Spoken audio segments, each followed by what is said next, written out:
All right. So before I really start, I want to make sure that everybody can hear me and everybody can see my screens. Yes, I can. Okay. Awesome. Good to go.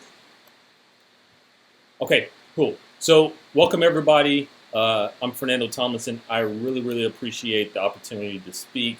I really am thoroughly impressed with what you all are doing in the community, and it's for a great cause. So I feel it's only my duty to do my part in helping with this. So, welcome to this talk. I call it Artifactually Speaking Residuals in the Registry and Event Logs. All right, so a little bit about me. I'm a CISP, been a CISP since 2015. I have 19 years with the Department of Defense, namely the Army, where a number of my coworkers are online and other people that I've worked with in the past. I'm a cybersecurity adjunct professor at a couple of schools, one of which local in the community, Augusta Tech, and I'm certainly a PowerShell enthusiast. As such, I enjoy coding within the language and have developed a number of red and blue team tools. I'm a co-author of a book, PowerShell Conference Book Volume 2. I highly encourage you to support the book. Any proceeds that are gained from the book don't come to any of the developers. Instead, it goes to underrepresented, underprivileged individuals trying to get their start in cybersecurity. And I think that kind of hits home with all of us, right? Because at some point we had to get some start in what we're doing today. I have a couple of presents, if you will, on the internet, and those are some sites in which you can connect. Okay, so looking at the agenda, I hope to cover a number of things, right? This is an oldie but goodie in the sense that it never gets old. This is very focused on Windows, if you haven't been able to tell, right? And this is talking more or less about artifacts in the registry, in the event log, from a red team perspective and a blue team perspective. There's a couple of instances where an artifact can satisfy both red and blue, but in other cases it's a one or the other type thing. Now, as I go through this, based upon my experience and exposure, I'll present a couple of things in which I can actually present, but I want to put this disclaimer out there. And for some, you might be able to read that. For others, you need the too long didn't read or really too small couldn't read. And that's this. This presentation isn't suggesting that you should only bypass or analyze the registry or event logs, but I'm merely highlighting a small amount of the plethora of information that we can gain from them, right? So keep that in mind as we go through. Okay, so starting off, we'll talk about the registry and then we'll kind of get into some event logs. So the registry, at the core, it's the DNA for a Windows machine. So when we think DNA from a human perspective, we can almost account and really say the registry is that from a Windows perspective. It's a hierarchical database in which information is stored and retrieved based upon processes and software that's installed, and it contains things like software programs, hardware, user preferences, and a substantial amount of other data. Out of all those things that I was just talking about, the thing that constantly came to mind for me was that, holy cow, this seems like a gold mine for forensics analysis. And it truly is. It also is a gold mine from a red perspective where I'm trying to inflict some pain, if you will, or inflict my will on an organization. So the registry itself is broken down into a couple of components, but two of the most important ones, in my opinion, is that the registry is truly only complete when it's loaded into your memory, right? And as we boot the machine, we have these hives that are on the machine that get loaded into memory each time. And we've got a slide that really starts to differentiate that and what that looks like. Now, when these hives get loaded into memory, this is about the time in which they're available to us. So when we start to browse the registry, it's because they're already loaded from something on the system, put together in some form of fashion, in which it's now available for us within the registry. From this perspective, there are some registry hives that only exist in memory. They don't map to anything on the disk, and vice versa, where there's some that generally, historically really, come from the disk and then get formed into a live hive, if you will, once the system is booted up. So what are these hives that are on the disk? Well, they're default, which really speaks to a system level user, if you will. So we'll say that, and then we'll put that off to the side. We have SAM, and SAM is where we have things like local user configurations and settings, more or less the user accounts, the groups, and passwords in an encrypted manner. Okay, so that's good to know. We also have security and security and software. And then this starts to really speak to software that's installed on a machine. There's settings and other configurations that are stored in the registry. And during the process in which this software is operating, the registry is consulted for some of these configuration settings. Now, it's not the only place, but that is a location. We have system, and when we look at services that are running on a Windows machine, they all point back to the registry. You'll see some maliciousness that we'll get into here shortly, in which we're going to take advantage of how that process works with services in Windows and how we can affect and really bypass parameters by taking advantage of stuff in these system hive. Now, if you're on a Windows machine and you're like, oh, okay, I'm starting to pick up what you're putting down, on disk, they reside in System32 config. System32 config.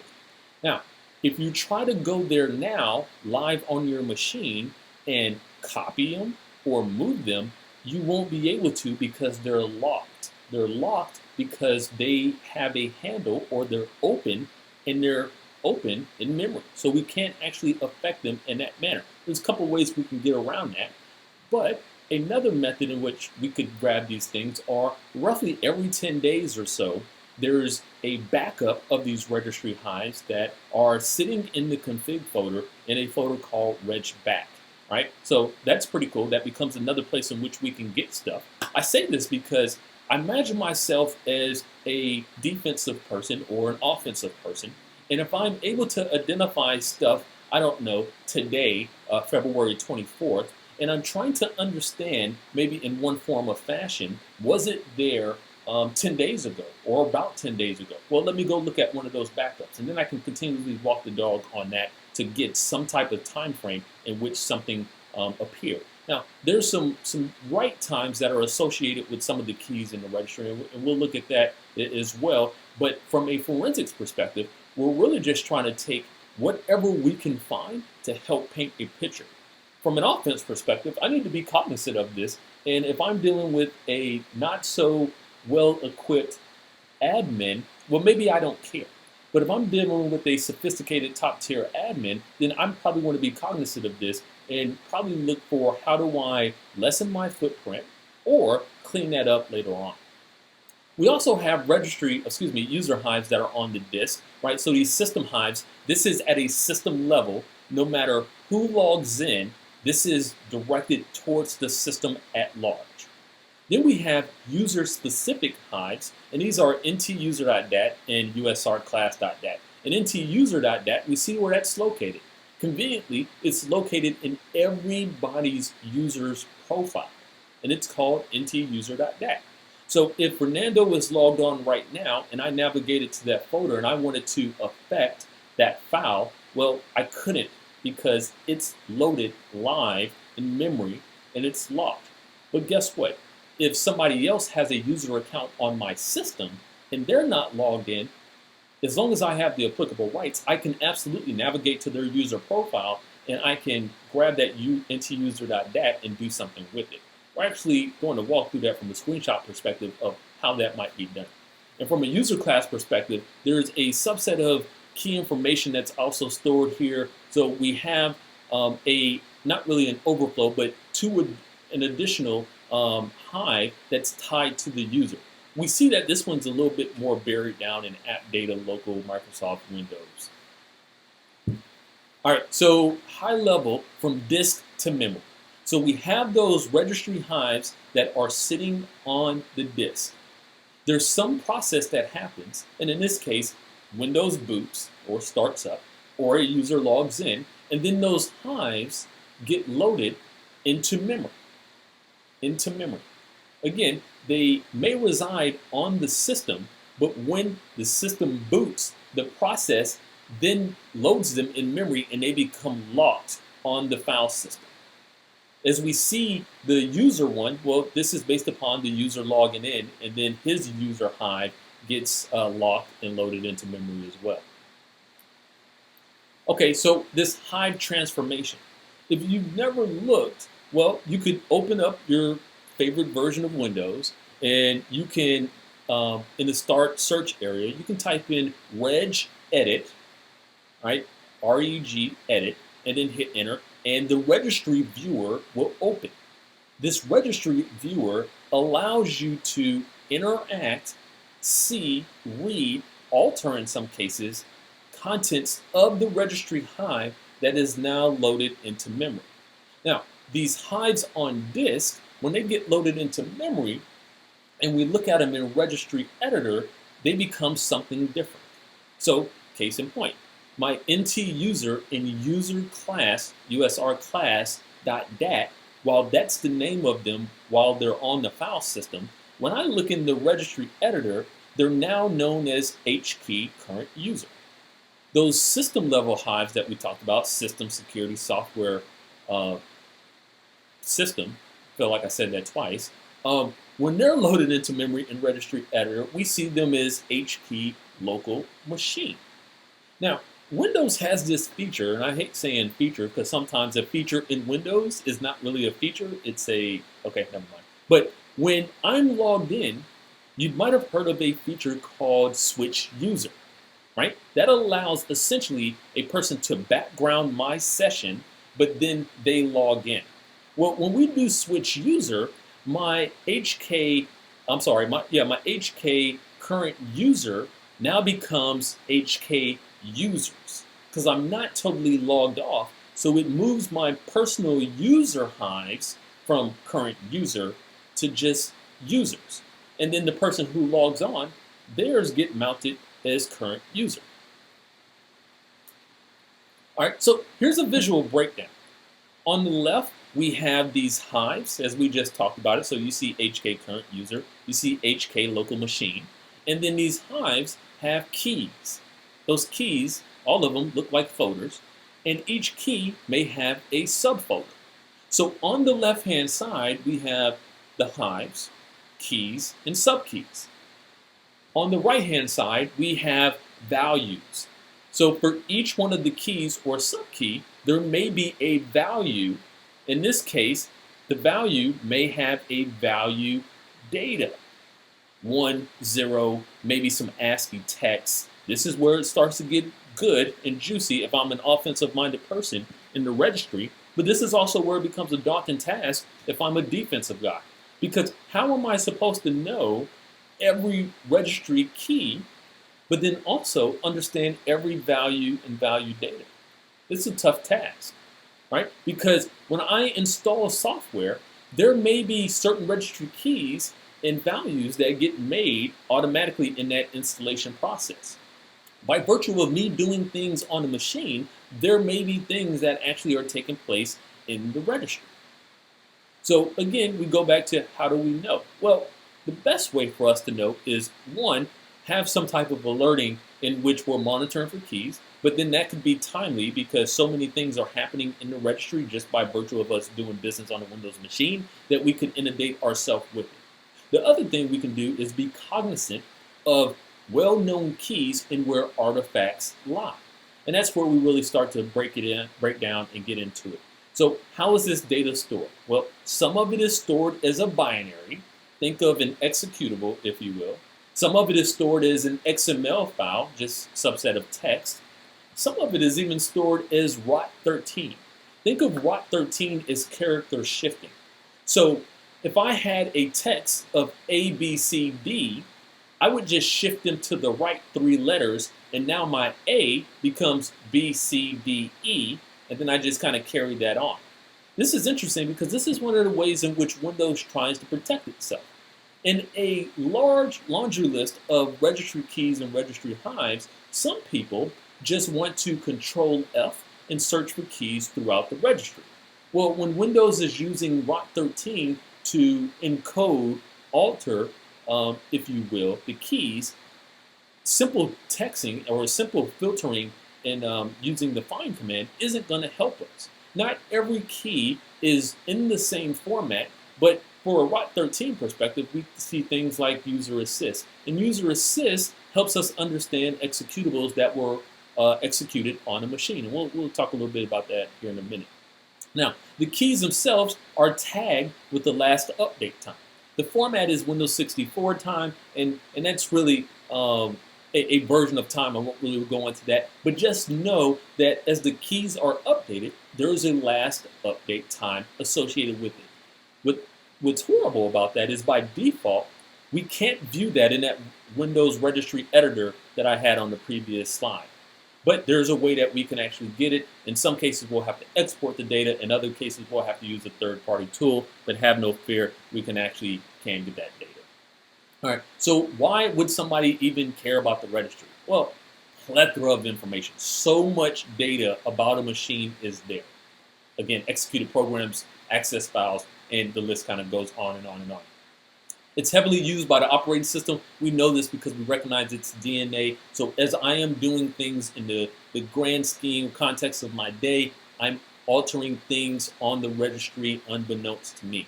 So, people have the ability to store malware in there. We'll look at that as well. But they can also use it as a staging area for other parts of their campaign. If I have a large piece of malware that may be 15 megs, that's not necessarily big in the grand scheme of things, but trying to put a 15 meg file in ASCII text or base 64 in the registry is large in that nature. Maybe I'll dial it down to a stage 0 or a piece of malware that its only purpose is to reach out and grab something else, right? So because the registry is so large and because there's not anybody that I know of that can tell you every key about in the registry, it becomes a great place. And honestly, I like to say this because I did a brief at Microsoft in Charlotte, and I brought this up, and I had a room full of engineers, and people were like, yeah, I don't know anybody who knows everything in the registry. And that just tells you something, that if we're talking to a room full of Microsoft employees and they themselves don't know people who know everything in the registry, the red light bulb in your head may come on and be like, okay, well, that's a good place for me to do some maliciousness. So from an analysis perspective, how can this help me? Well, I can answer the question of did malware or something suspicious execute? If there is some form of persistence, I may be able to get that from within the registry. I could understand what files and folders were accessed.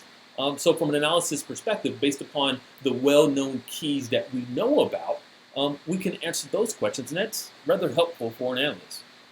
So if we looked at a methodology of sorts, understanding that the green aspect talks to the registry hives that we have on our system, well, what can things like the SAM hive provide to us? Well, it can help us profile users, how many users are on there, how many times have they mistyped their password, do we have users that were created and then they were deleted afterwards. We have users that were created and never logged on, right? We can start to profile users on a machine, local users.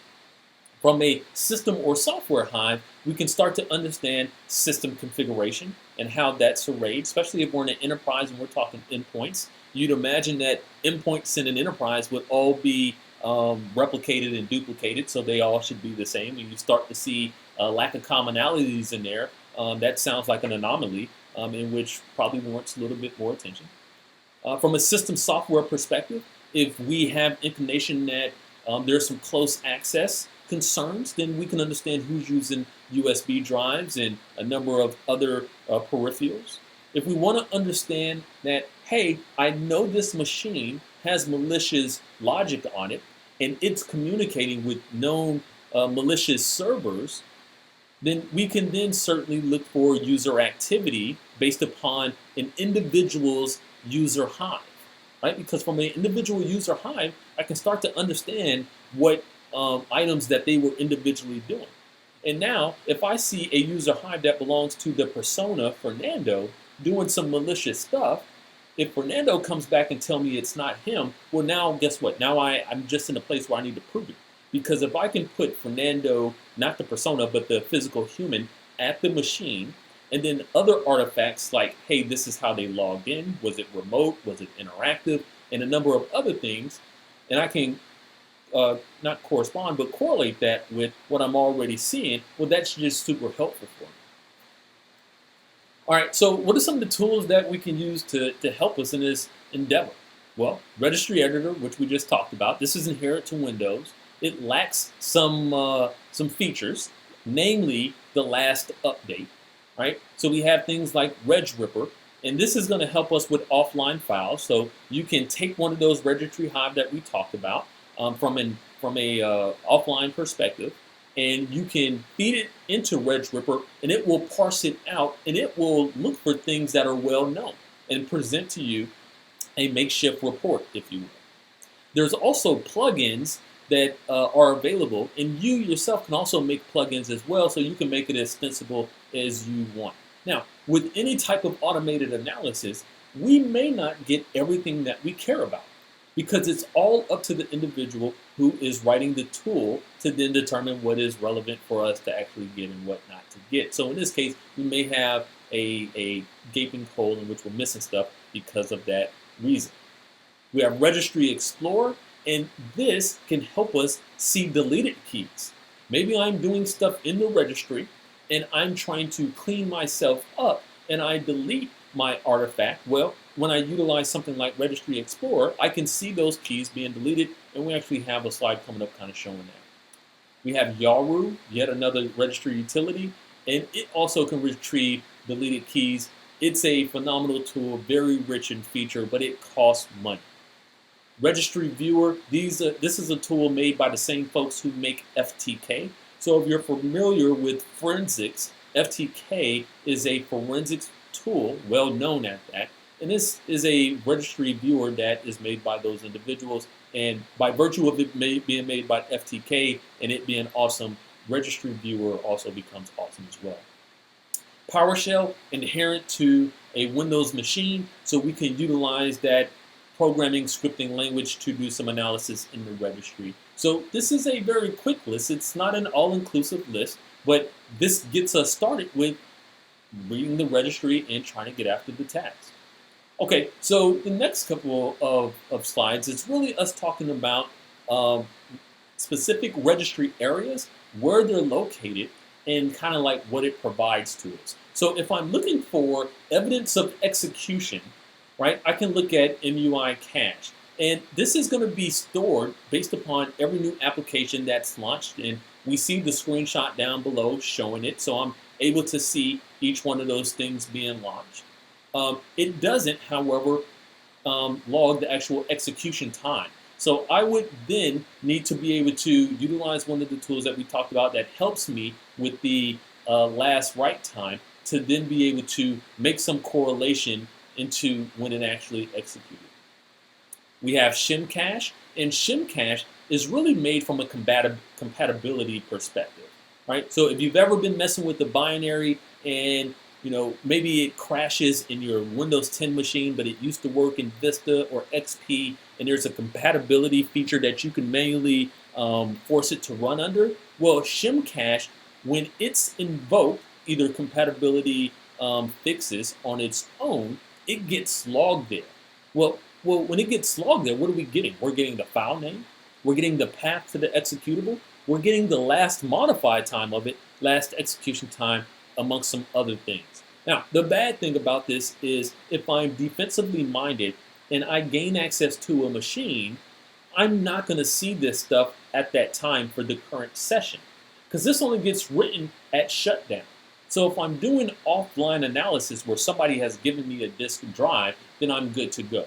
If I want to see this off a live machine, well, I'll need to dump memory to be able to get that out of memory. But both of those, solid. We have user assist. We've talked about this kind of briefly. This is going to track our executables and links that we open in Explorer. So think of Explorer as your graphical representation when you log into the machine, but also think of Explorer as File Explorer, right? So largely speaking, everything that we execute, we should see in user assist. With the right tool, this is going to tell me the last time and the number of times that the application launched. Unfortunately, this is stored as ROT13. And I wish I had a screenshot here so we can look at some of that ROT13. We would best do analysis for this key in a third-party tool, one of the ones that we talked about.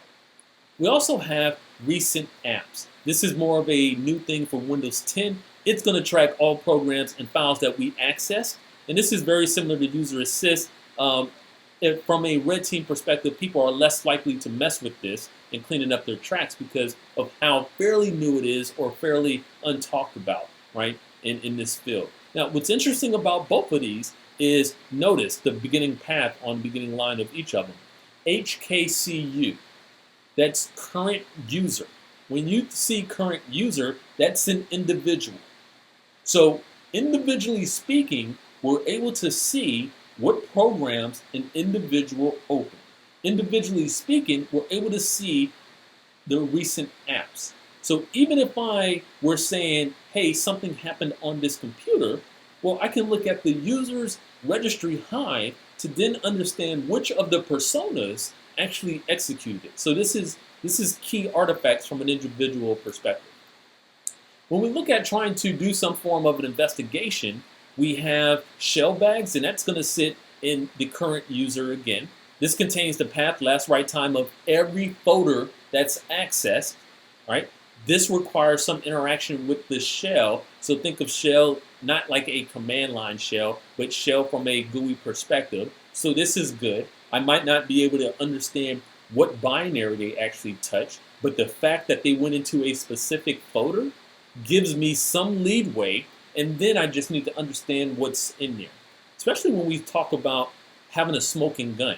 It's one thing to have a single source report, if you will, of something that happened. It's another thing to be able to back it up with other information that supports what we're talking about. We also have recent docs, right? A little bit different from the other recent one that we talked about. This is going to track the last 150 files and folders that were opened. And we see, again, this is based upon the user's profile. So from an investigative perspective, we start to see aspects in which we can utilize for investigations. We have most recently used. This will also go down by application and log what things were actually executed. So when I go and I look at .docs or Word, I'd be able to see what Word files were opened. Same thing with PowerPoint. So we'd be able to see this from a bucketed perspective, all within the most recently list. Again, notice where that's at. That's from a local user and not something that we then have to understand with the system at large. We can just look in the user's hive to make that determination. If somebody's using the File Explorer and they're searching for something, well, guess what? That's going to be logged in Word Will Query. Again, local user. And from a system perspective, we have the ability to understand what programs are installed, because the same way we install them, there's also a key that stores information about how to uninstall them from a command line perspective. So in HKLM, local machine, that's everything on the machine, we're able to see that. Stuff like the names, the versions, the install dates, right? We start to get an understanding of what programs are actually installed on the machine. Typed URLs, again, from a local perspective from the actual user. Last 25 recent URLs. These are URLs that they typed in. I shouldn't say URLs, but that's what it's called, within Internet Explorer and in Edge, but also within File Explorer, right? This is going to help us because it starts to tell us where this person was actually trying to navigate to. We get the last 25 from that perspective. We also get typed paths. So in the same respect, where they're typing paths to get somewhere within Explorer as well, but not within Internet Explorer or Edge, we're seeing where that person is actually typing it in. I imagine a time in which somebody has malware on their machine. We're now trying to trace it back, and we see it happen under a particular user who's logged in. The user may claim they didn't actually navigate out to a website, but instead they got redirected from a different site. Well, we can utilize things like typed paths or maybe typed URLs, more so typed URLs, and see that the user clearly typed it in, and that's how they got there, as opposed to them being redirected there. Right? So all these artifacts are very helpful in that respect. Mapped drives, so as people start to map drives, we're able to see that. That's in the registry, and that's right under the user's Hive under network. So per user, we can see what drives are mapped. All right, so here's type paths in play. So we see at the top, I have some recent docs, if you will. So we see demo.dll and we see GitHub, but because I've typed those in there, notice at the bottom screenshot, we have type paths, and out to the right, they populate there. So they're going to populate in two respects here. Recent docs, but also in typed paths. And this is going to keep, we said, the last 25. Now, nothing stops somebody from going in here and deleting them. However, if we're seeing stuff in recent docs, but not in typed paths, we can start to make some correlation and some assumptions that somebody was trying to clean up because they left artifacts elsewhere. All right, so looking at persistence, there's many ways for us to do this. We have run keys. This is the classic way in which somebody does it, i.e., when I configure a run key in the registry, when that user logs in or when the system boots up or anybody logs in for that matter, execute this program or execute this item. That's classic. We have application hijacking. So essentially when a particular event happens, we'll run whatever code we want. We have some browser helper objects, essentially us taking over or taking advantage of how the browser actually works. We have some very intuitive ways where a admin could configure a log off script. So every time somebody logs off a machine, it executes a script where it does something. Maybe the admin wants to delete the recycle bin. Maybe the admin wants to check for updates beforehand, whatever. But there's a registry run key called run once.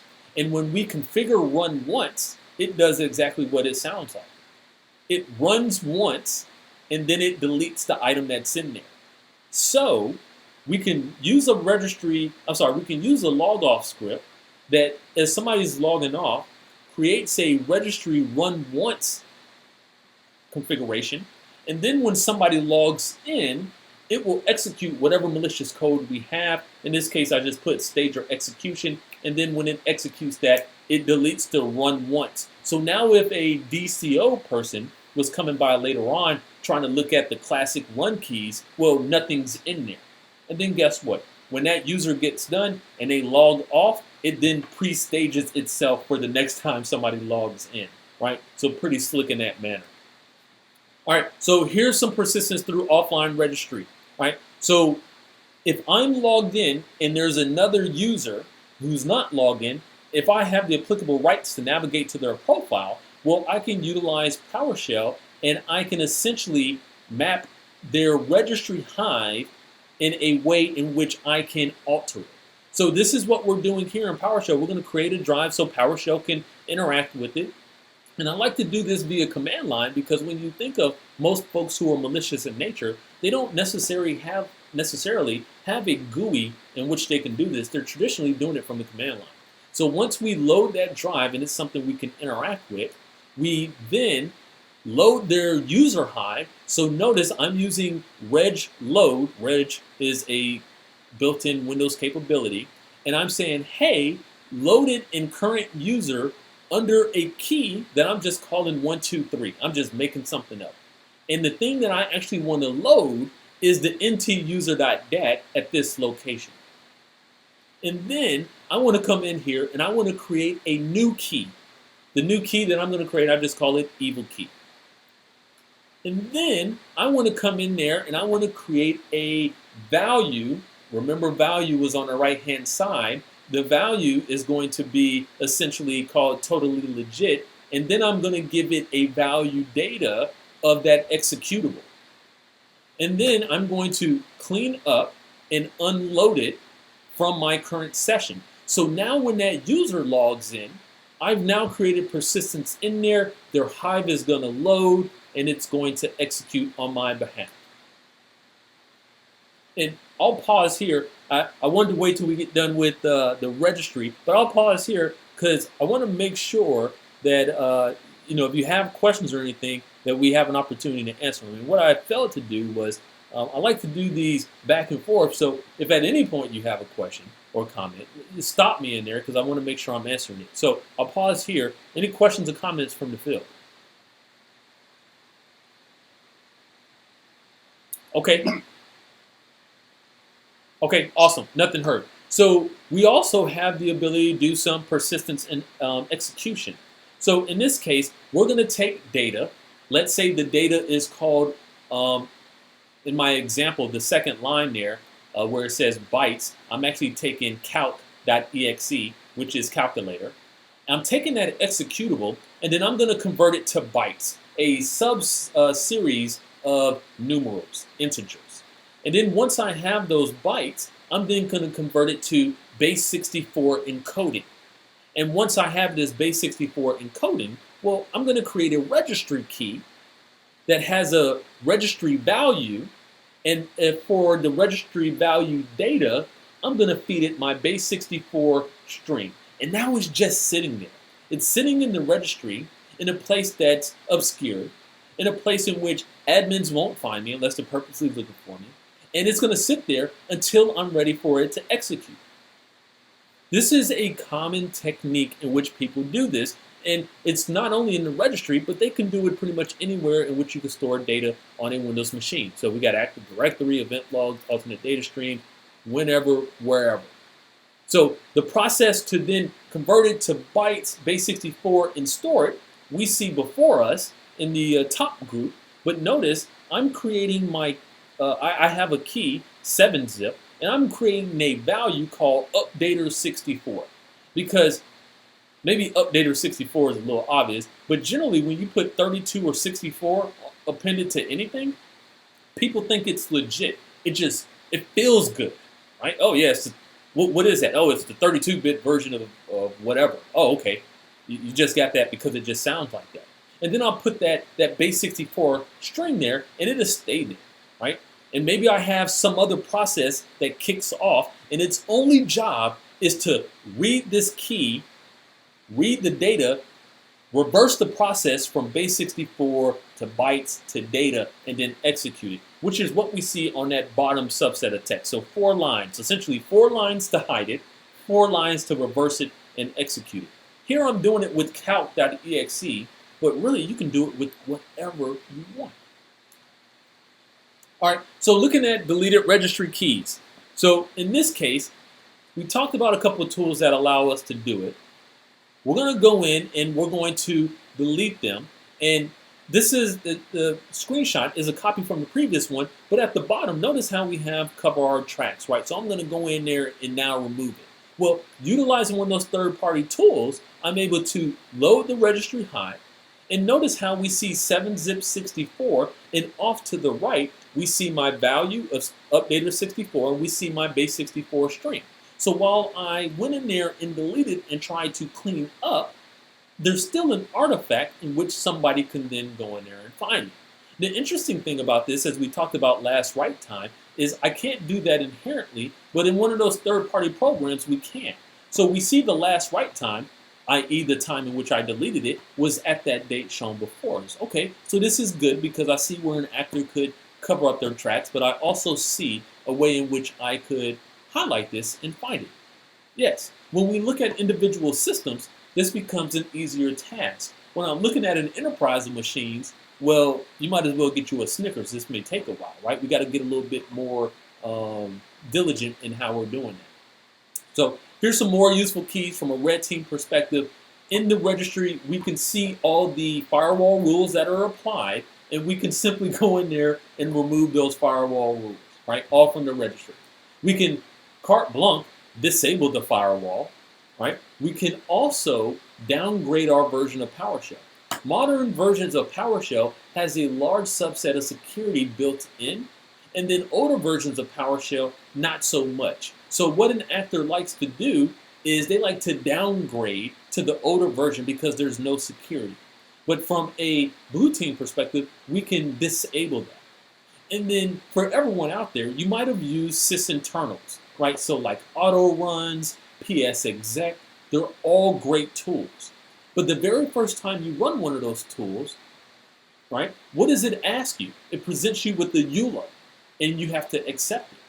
And then the next time you run that very same tool, do you get presented with the EULA? No.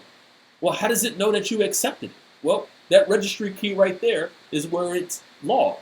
So I imagine where Nando, malicious in nature, I get on a machine, I'm now trying to figure out what I'm going to do next. If I can understand that the organization in which I'm going against is already using something like PS exec, something made for an admin to access other machines, but commonly used by a red team person to do the same thing.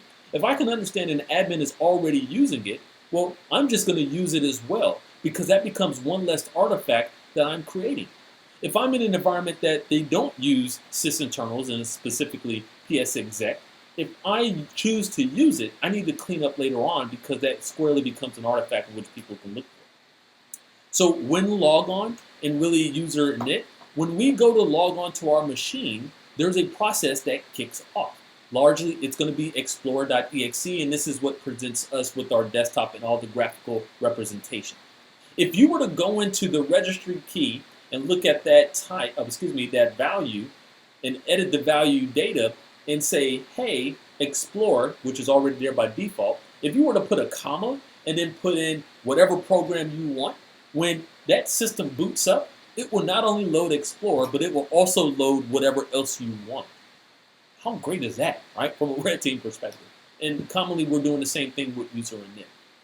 When we look at processes that are running, there's a verbose command line logging that is now kind of more or less the standard in Windows from a Vista and newer. Well, from a red team perspective, we don't want that logging, so we can, if we're in the registry, we can go ahead and disable that, unbeknownst to the admin. I won't talk about prefetch at the moment because I'm trying to save some time here. But largely, we also have services, right? So when you look at the services that are running on your machine, you may think that each service that's running is shown as an individual process, and it's not. It's actually shown as SBC host.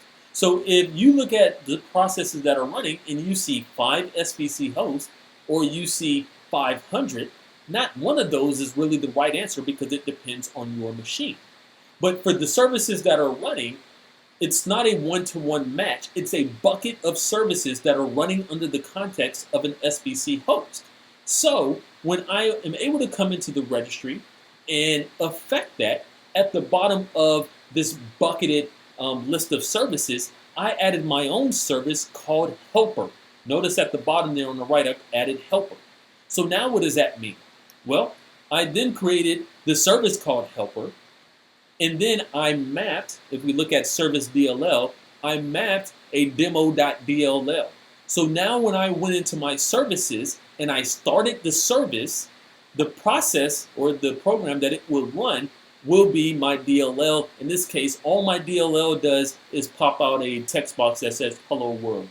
Next week, it might say, it might be malicious software, it might be ransomware, it might be a number of other things that are happening, but this is how we start to hide ourselves within the registry.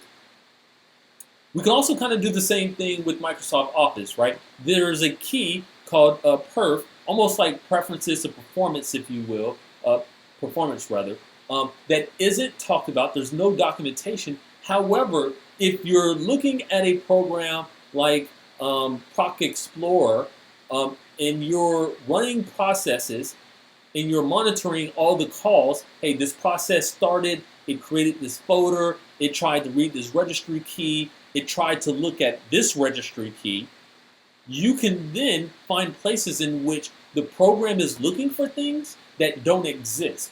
And this is one of those times in which Microsoft Office products are looking for this key that doesn't exist by default. So then what do? Well, you go create the key, because hard-coded in the program, it's going to look there.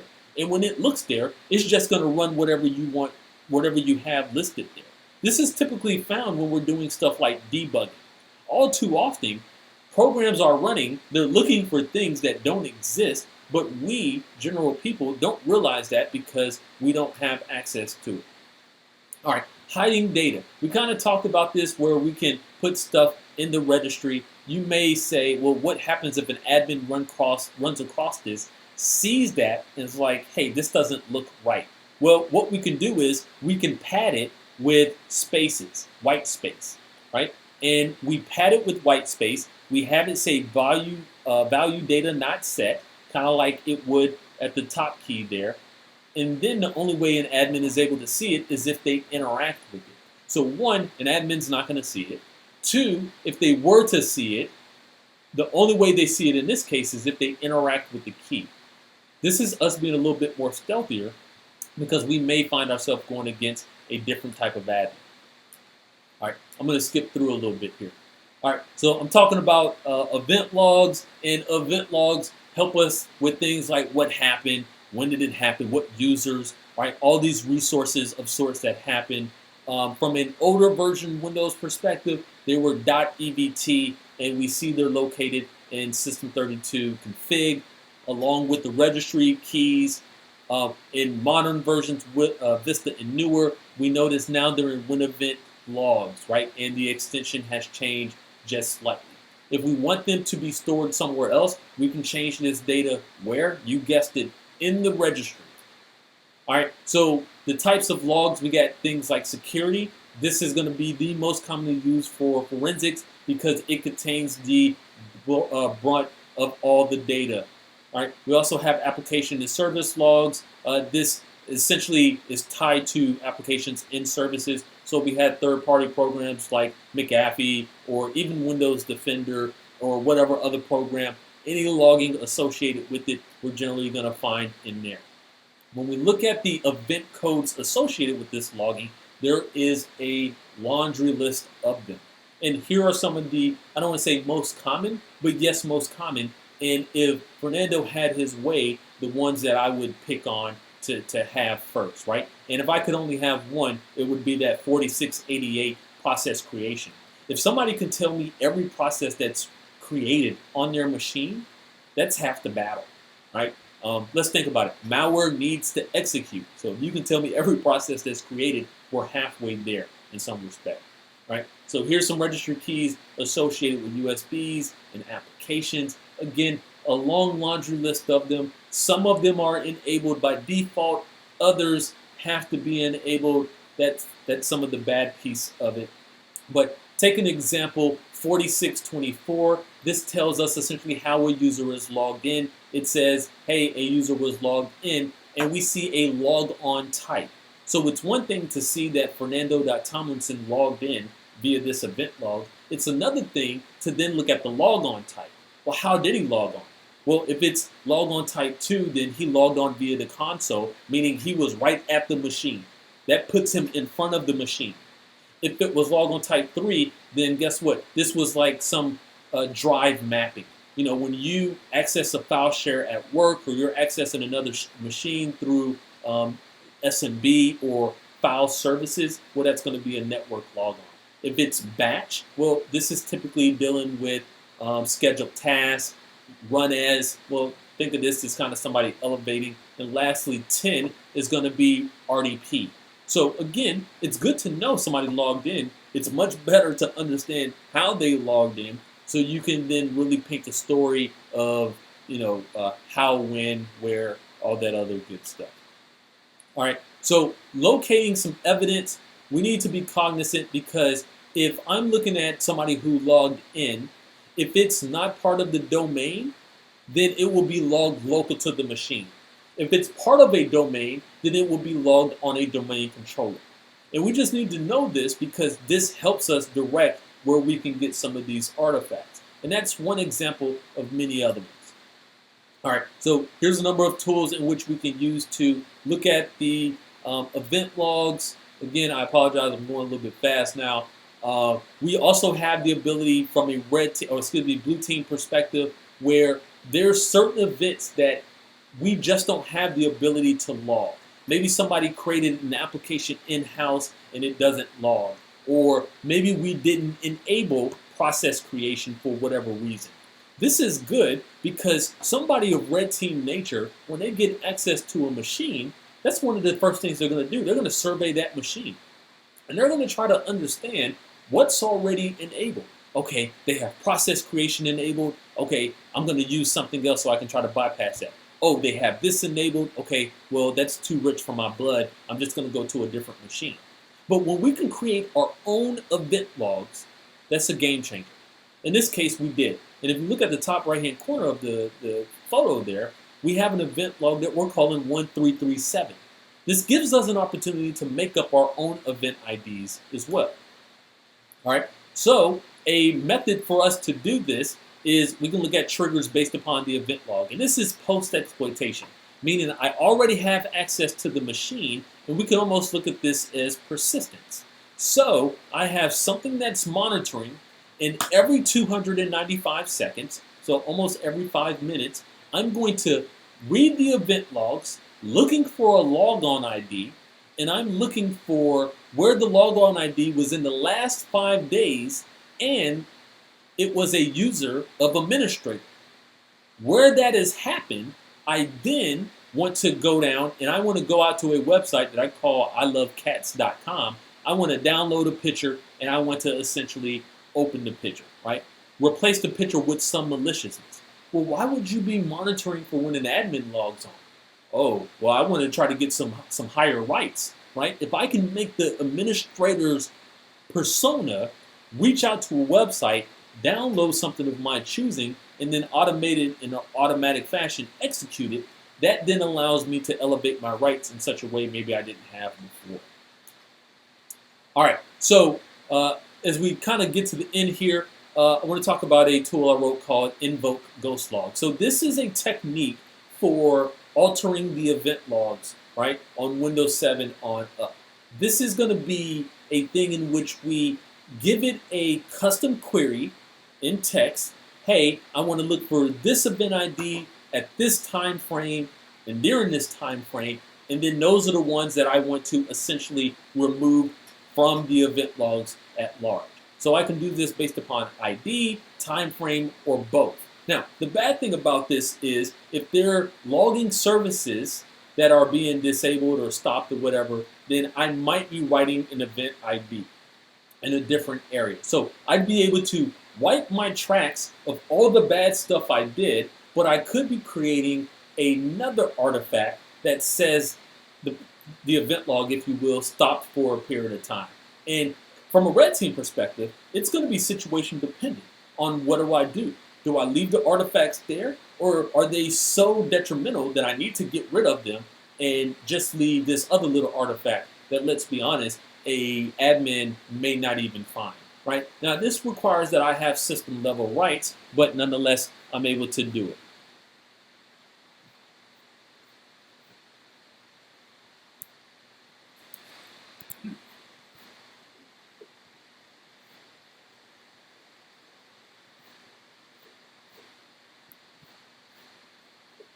I'm unable to scroll here. I'm trying to bring up. Okay, there we go. All right, so because I didn't get a chance to pray to the demo gods today, we're going to use a pre-recorded video, right? And I'll walk through it as it's going along. So here, before I start, we have the event viewer. This is what's built into Windows. And notice off to the left, we have Windows logs, which are essentially event logs. And I'm looking in the security log. This is going to be a conglomeration list, and I have 4688 process creation, right? And that's the one that I'm really going to be going after. So I'll go ahead and start this, and we'll look at this. So I'm going to look here, and notice how I have netcat that's in the event log. So I'm going to import this code, invoke ghost log, and then I'm going to feed it essentially some text. The text that I'm feeding it is the process ID 4688 and then a specific time frame in which I want to get rid of. Okay? I'm then going to feed that to invoke ghost log. It's going to do its thing. I might be talking ahead of it. Okay, cool. So now I'm going to go back in here and we'll look at it and we'll notice that that particular event is no longer.